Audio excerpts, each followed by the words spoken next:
this opportunity. I need to start this presentation again or no? You can speed run through the first. Let's run through it again. So thank you for this opportunity. My name is Kei Minjiro. You can call me Min. I'm a student at Trinity, and I'm about to share one of my early researches that I did as R&D engineer. So I have been R&D engineer in medical device more than 15 years, and this is one of the early projects that I've been working on. And I joined the medical school because I want to develop even more advanced and innovative medical devices. But I don't know yet because my passion is to keep changing. So I might decide to practice again later. Who knows? But I'm doing this journey with you guys, and I want to share some of the medical devices, like how they developed it, how we do the research, so you know more knowledge about the medical device. So this topic I'm going to talk about is a powered gait orthosis. So probably you are familiar with the gait. The medical term of the gait is just a walking stance and how we walk. So powered gait orthosis means the orthosis that powers the gait for a paraplegic patient. So I'm going to talk about the motivation and how we did the research, and we're gonna share about the benefits of the powered gait orthosis. So paraplegics means, as you know, partial or complete paralysis of the lower half of the body, with of the both or half, and usually due to the injury and disease of the spinal cord, and thoracic and lumbar, both or either one. And normally, patients who are paralyzed, they use wheelchairs. And since 1990s, a lot of engineers try to develop better wheelchair to support the paraplegic patient. But it's either really expensive, it's not really common. So there's still effort to develop, but it's a very ongoing research right now. So as you know, causes of the paraplegics is mainly accidents. So car accidents, people fall, uh, construction workers, industrial causes, even sports that can cause paralysis, especially like football or American football. And spinal cord damages due to genetic disease or some kind of like chemical exposure, and also caused by mechanical damages as well. So the complications for the paraplegics by accidents are muscle weakening, first of all, and joints problem, and even autonomic nerve function deficit, sensory and kinetic nerve deficits as well. So at 1990s, 2000, if they're like minor paraplegics, they use walkers, but it's extremely difficult to mobilize. And even wheelchairs, there are a lot of limitations. Right now, they're more friendly to the handicapped people, like lower the entrance, stairs, elevation, and things like that. They're more friendly to the handicapped, but still, there are limitations and challenges. So my main role was designing the feedback control system. So this is the prototype that I had to work with. So we developed this frame you're wearing. Um, this is a hip portion, and this is the knee joint. And then, as you can see, there's a foot, and then the ankle joint. So I made this device, but my main job was making a control system. So how we can move this prototype robotic leg without pressing buttons all the time. So I tried to make this a foot switch with the different sensors in different locations. And then what it does is it is a pressure sensor. And then depends on the how high your pressure applying to this sensor, it changes the voltage signal.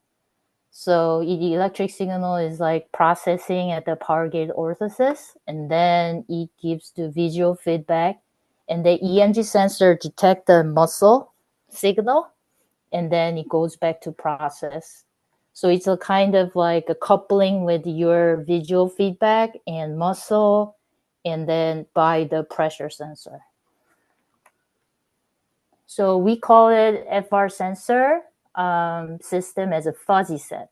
I just want you to know the fuzzy set as a fuzzy because later on, I'm going to share the data and then we're going to compare with the controlling system, fuzzy set, without controlling system. So you don't need to worry about these formulas and all that, but I just want you to see like this is a sensor, just tiny sensors connected all the foot system. And then EMG signals. I don't know you ever work with EMG sensors. It's like ECG, EEG, EMG is all same principles. It depends on the like where you place it. So EMG is like basically ECG placed in the muscle, detecting different signal. So this is a controlling system. And I already showed you this. And then the fuzzy control system is placed on the bottom of these 2-foot case. So we mentioned about the gait analysis. So you probably know better than I am, but gait analysis basically has 2 phases, stance phase and swing phase. Stance phase is you both feet are on contact with the ground. It's normally 60% of the healthy people. And then swing phase is 1 foot is contacting with the earth on the ground, and then the other foot is swinging. That's why it calls a swing phase. Normally it's a 40% of our gait. This is important because for gait orthosis, especially powered gait orthosis, we try to mimic the normal gait as much as possible. So I'm going to share this video. It's kind of jumping to conclusion, but actually they made the final product with it. So it's the main purpose is a powered gait orthosis. So it's helping this guy to move the leg. So this is launched in 2024. The research that I did for originally funded by Samsung Medical Center and Korean Rehabilitation Center. And then it was in 2009. And this came out 2024, which is 15 years later. So normally medical device takes 10 to 15 years from R&D stage to actual product. So you can see how the compact is the design and everything, and you can see like oxygen level and EMG and things like that. So I thought that this was helpful for you guys to understand. And also this is the recent research that it's more advanced with the machine learning and AI. So this is the robotic legs. It can just walk by itself. Pretty cool, huh? And then later on, the patient can place his legs and then it just automatically wears Where's translation? Oh, you want it? You want translation? I don't think this has any. I apologize. I don't think it has any audio for this video. Sorry.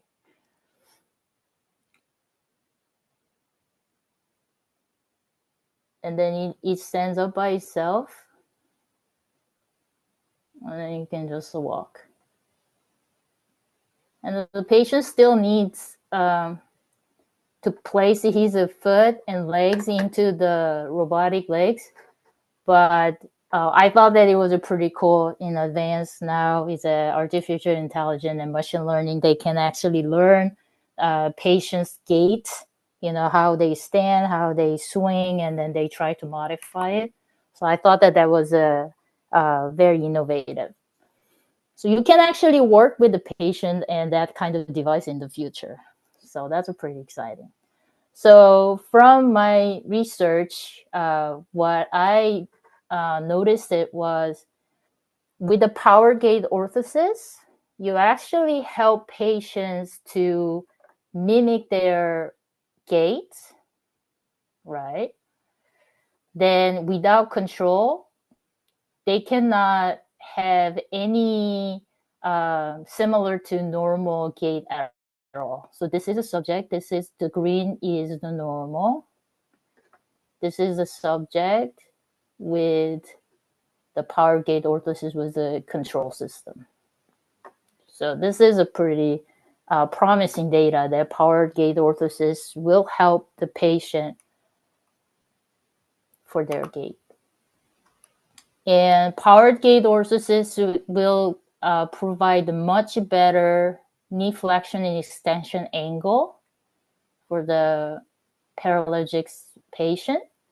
And pelvic tilt angle. This means that this PGO, power gait orthosis with the controlling system, has a more stable than without controlling system. So I thought that was very interesting, that it's more moving, right? Like with the power, battery power, but it's more stable for the hip because the patient is not trying to use other muscles as much. So our body is saving more energy with the powered gait orthosis with the controlling system.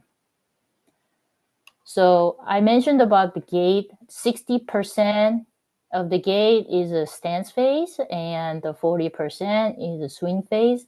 And then with the powered one, it's much closer to 60%, right? And then the swing phase is more close to 40%. And then this is not much important data, but oxygen consumption is important for cardiovascular point of view because it reduces oxygen consumption for a patient, so they can save their breathing capacity for their arms, or they just reduce the short of breathness so they can breathe better and their heart is not pumping as hard. So this is very interesting for you guys as a doctor, because we want to know how this device will help the patient's lifestyle and their health. And after using power gait orthosis with the fatigue control, you can tell the fat mass is decreasing for male and female and male. So subject A and C is male, subject B is a female. The cholesterol level also decreased, and the body mass index, as you can assume, it will decrease. But subject A didn't decrease as much because he is a little older and he didn't move as much.